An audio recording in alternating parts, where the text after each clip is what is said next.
Please join me in welcoming Denzel Washington.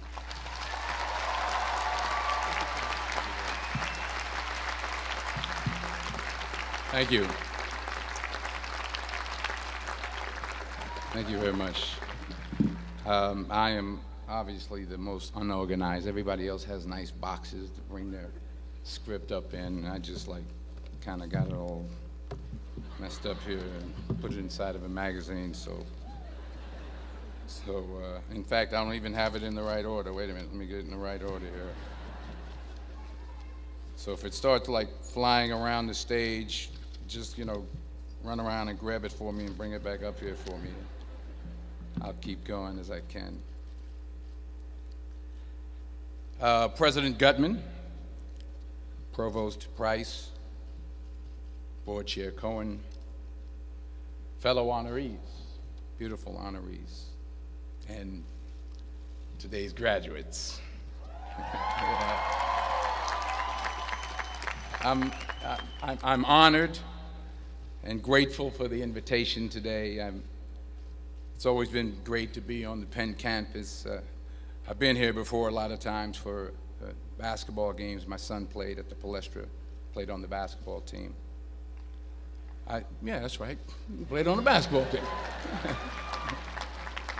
Coach didn't give him enough playing time. We'll talk about that later. No, but I'm really pleased with the progress that Coach Allen has made, and no, I do. I am. I really am, and I hope him the best success in the future. And I always get a warm welcome when I come to Pennsylvania, when I come to Philadelphia, except on the few occasions where I wear my Yankee cap.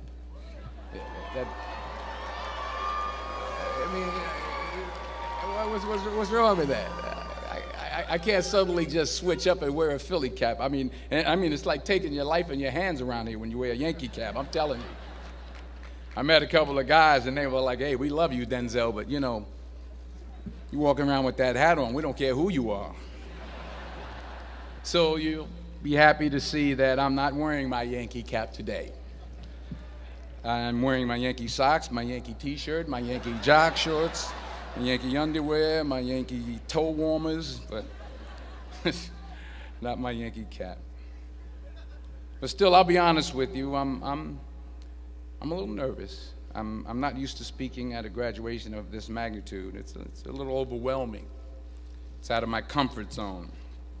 You dress me up in army fatigues or throw me on top of a moving train, someone said, unstoppable, or ask me to play Malcolm X, Reuben Hurricane Carter, or Alonzo from Training Day. I can do that. But a commencement speech, it's a very serious affair, and it's a very different ball game. There are literally thousands and thousands of people here. And for those who say, well, you're a movie star, millions of people watch you and watch you speak all the time, well, that's true. That's technically true. But I'm not actually in the theater watching them watching me. I think that makes sense. I mean, I'm not there when they call for a fidget around or pull out their iPhones or text their boyfriend or scratch their behinds or whatever it is they're doing in the movie theater. But from up here, I can see every single one of you. And that makes me uncomfortable. So please, don't pull out your iPhones and don't text your boyfriend until after I'm done. Please. If you have to scratch your behind, I understand. Go ahead. I was thinking about this speech, what I should say. I figured the best way to keep your attention would be to talk about something, really like juicy Hollywood stuff. Like, I thought I could talk about me and Russell Crowe getting in arguments on the set of American Gangster, but I said, no, you're a group of high-minded intellectuals, you're not interested in that. Or maybe not. I thought about a private moment I had backstage with Angelina Jolie in a dressing room after the Oscars. But I said, no, I don't think so. This is an Ivy League school, and Angelina Jolie half naked in a dressing room. Who wants to hear about that? No one. No one. This is pen. That stuff would never go over well over here. Maybe at Drexel, but not over here.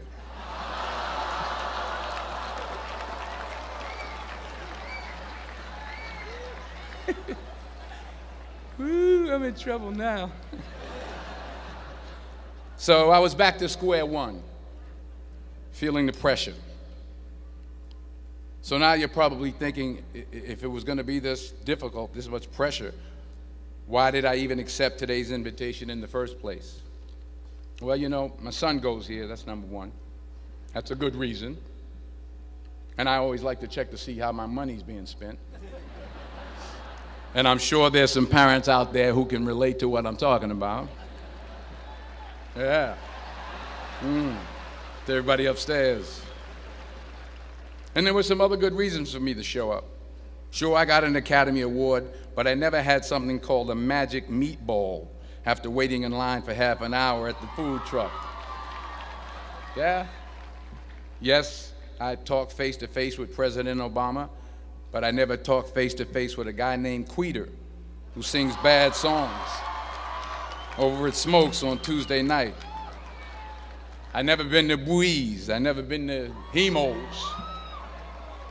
Yes, I have played a detective who battles demons, but I've never been to a school in my life where the squirrel population has gone bananas. I mean, they're breaking in the dorm rooms, they're walking around campus. I think I saw some carrying books on their way to class. So I had to be here. I had to come. Even though I was afraid I might make a fool of myself. In fact, if you really want to know the truth, I had to come exactly because I might make a fool of myself. Now, what am I talking about? Here it is. I found that nothing in life is worthwhile unless you take risks. Nothing. Nelson Mandela said, "There is no passion to be found playing small and settling for a life that's less than the one you're capable of living." Now, I'm sure in your experiences in school and applying to college and picking your major and deciding what you want to do with life, I'm sure people have told you to make sure you have something to fall back on. Make sure you got something to fall back on, honey. But I never understood that concept, having something to fall back on. If I'm going to fall, I don't want to fall back on anything except my faith. I want to fall forward. I figure at least this way I'll see what I'm going to hit. Fall forward. This is what I mean. Reggie Jackson struck out 2,600 times in his career, the most in the history of baseball. But you don't hear about the strikeouts. People remember the home runs. Fall forward. Thomas Edison conducted 1,000 failed experiments. Did you know that? I didn't know that. Because the 1,001st was the light bulb. Fall forward. Every failed experiment is one step closer to success. You've got to take risks, and I'm sure you've probably heard that before, but I want to talk to you about why that's so important. I got 3 reasons, and you can pick up your iPhones. First, you will fail at some point in your life. Accept it. You will lose. You will embarrass yourself. You will suck at something. There's no doubt about it. And I know that's probably not a traditional message for a graduation ceremony, but hey, I'm telling you, embrace it, because it's inevitable. And I should know. In the acting business, you fail all the time. Early on in my career, I auditioned for a part in a Broadway musical. Perfect role for me, I thought, except for the fact that I can't sing. So I'm in the wings, I'm about to go on stage, but the guy in front of me, he's singing like Pavarotti. He's just, and he's just going on and on and on, and I'm just shrinking. I'm getting smaller and smaller. So they say, "Oh, thank you very much, and you'll be hearing from us." So I come out with my little sheet music, and it was Just My Imagination by the Temptations. That's what I came up with. So I hand it to the accompanist, and she looks at it and looks at me and looks out at the director and was like, all right. So I start, you know, I'm going to sing. I'm like, it's just my imagination once again, and they're coming away with me. And I'm not saying anything, so I'm thinking I'm getting better. So I start getting into it. It was just my imagination. Running. This, oh, yeah, thank you very much, Mr. Washington. Thank you. So I assumed I didn't get the job. But the next part of the audition, he called me back. The next part of the audition is the acting part of the audition. So I'm like, hey, okay, maybe I can't sing, but I know I can act. So they pair me with this guy, and again, I didn't know about musical theater. And musical theater is big, so they can reach everyone all the way in the back of the stadium. And I'm more from a realistic, naturalistic kind of acting where you actually talk to the person next to you. So I don't know what my line was. My line was, well, hand me the cup. And his line was, well, I will hand you the cup, my dear. The cup will be there to be handed to you. I said, oh, okay. Well, should I give you the cup back? Oh, yes, you should give it back to me because you know that is my cup and it should be given back to me. I didn't get the job. But here's the thing. I didn't quit. I didn't fall back.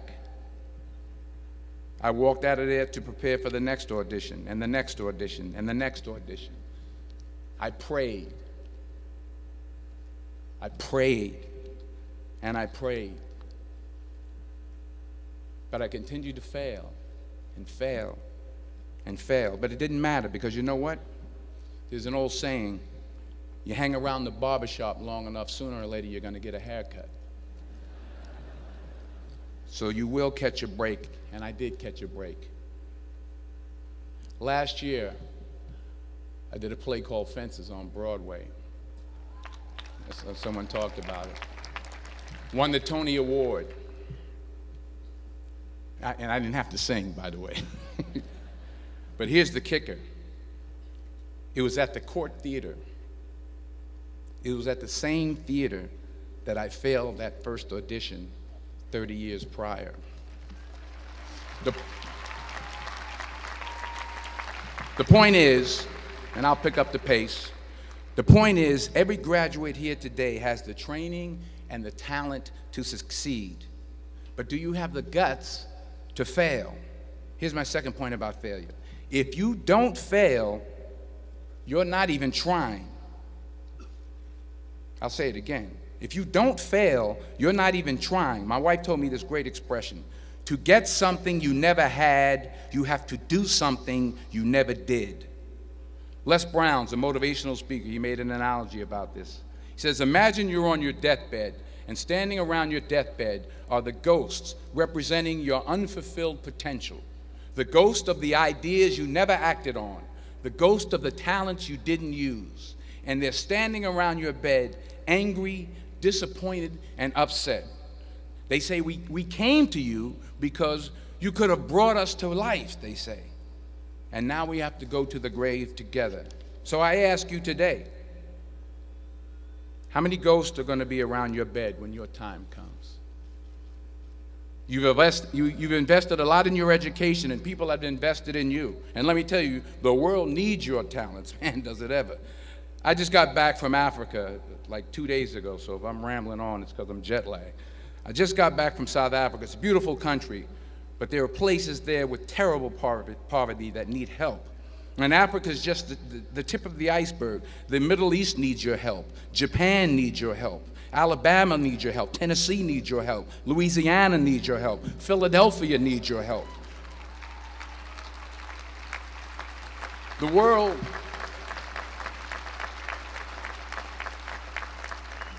world needs a lot, and we need it from you.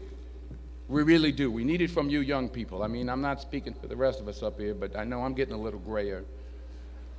We need it from you, the young people, because remember this. So you got to get out there. You got to give it everything you got, whether it's your time, your talent, your prayers, or your treasures. Because remember this, you will never see a U-Haul behind a hearse.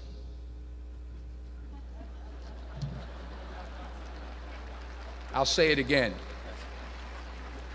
You will never see a U-Haul behind a hearse. You can't take it with you. The Egyptians tried it, and all they got was robbed. So the question is, what are you going to do with what you have? I'm not talking about how much you have. Some of you are business majors, some of you are theologians, nurses, sociologists. Some of you have money, some of you have patience, some of you have kindness, some of you have love. Some of you have the gift of long suffering, whatever it is, whatever your gift is. What are you going to do with what you have? All right, now here's my last point about failure. Sometimes it's the best way to figure out where you're going. Your life will never be a straight path. I began at Fordham University as a pre-med student. I took a course called cardiac I still can't say it. Cardiac morphogenesis. I couldn't read it, I couldn't say it, I sure couldn't pass it. So then I decided to go into pre-law, then journalism. And with no academic focus, my grades took off in their own direction. Yeah, down. I was a 1.8 GPA one semester, and the university very politely suggested that it might be better to take some time off. I was 20 years old. I was at my lowest point. And then one day, and I remember the exact day, March 27th, 1975, I was helping my mother in her beauty shop. My mother owned a beauty shop up in Mount Vernon. And there was this older woman who was considered one of the elders in the town. And I didn't know her personally, but I was looking in the mirror, and every time I looked at the mirror, I could see her behind me, and she was staring at me. She just kept looking at me. Every time I looked at her, she kept giving me these strange looks. So she finally took the dryer off her head and she said something I'll never forget. First of all, she said, "Somebody give me a piece of paper. Give me a piece of paper." She said, "Young boy, I have a prophecy, a spiritual prophecy." She said, "You are going to travel the world and speak to millions of people." Now, mind you, I'm 20 years old. I'm flunked out of school. In fact, like a wise ass, I'm thinking to myself, maybe she's got something in that crystal ball about me getting back into school next fall. But maybe she was on to something, because later that summer, while working as a counselor at a YMCA camp in Connecticut, we put on a talent show for the campers. And after the show, another counselor came up to me and asked, "Had you ever thought about acting? You're good at that." So when I got back to Fordham that fall, I got in and I changed my major once again for the last time.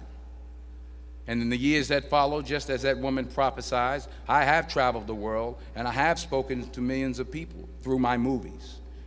Millions who up till this day couldn't see me, who up till this day I couldn't see while I was talking to them, and they couldn't see me. They could only see the movie. They couldn't see the real me. But I see you today, and I'm encouraged by what I see. And I'm strengthened by what I see. And I love what I see.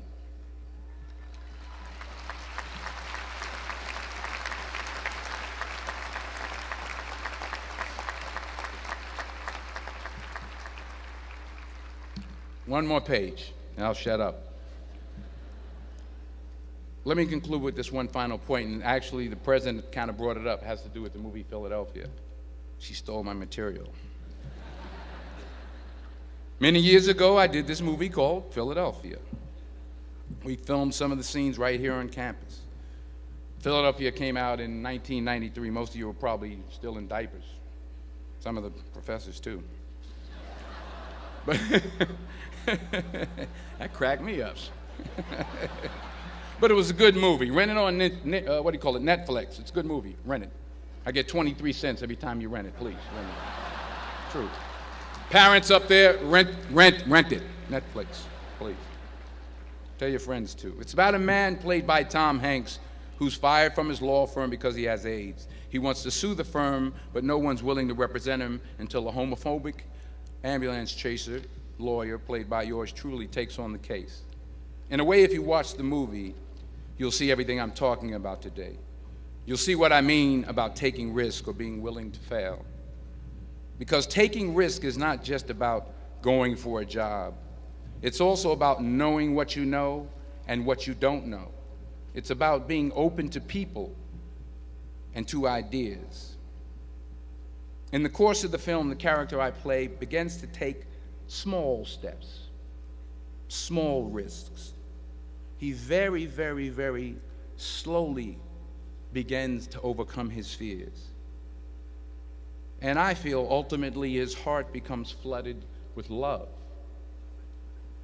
And I can't think of a better message as we send you off today. To not only take risks, but to be open to life, to accept new views, and to be open to new opinions, to be willing to speak at a commencement at one of the best universities in the country, even though you're scared stiff. While it may be frightening, it will also be rewarding. Because the chances you take, the people you meet, the people you love, the faith that you have, that's what's going to define you. So members of the class of 2011, this is your mission. When you leave the friendly confines of Philly, never be discouraged, never hold back, give everything you got. And when you fall throughout life, and maybe even tonight after a few many glasses of champagne, remember this: fall forward. Congratulations, I love you, God bless you, I respect you.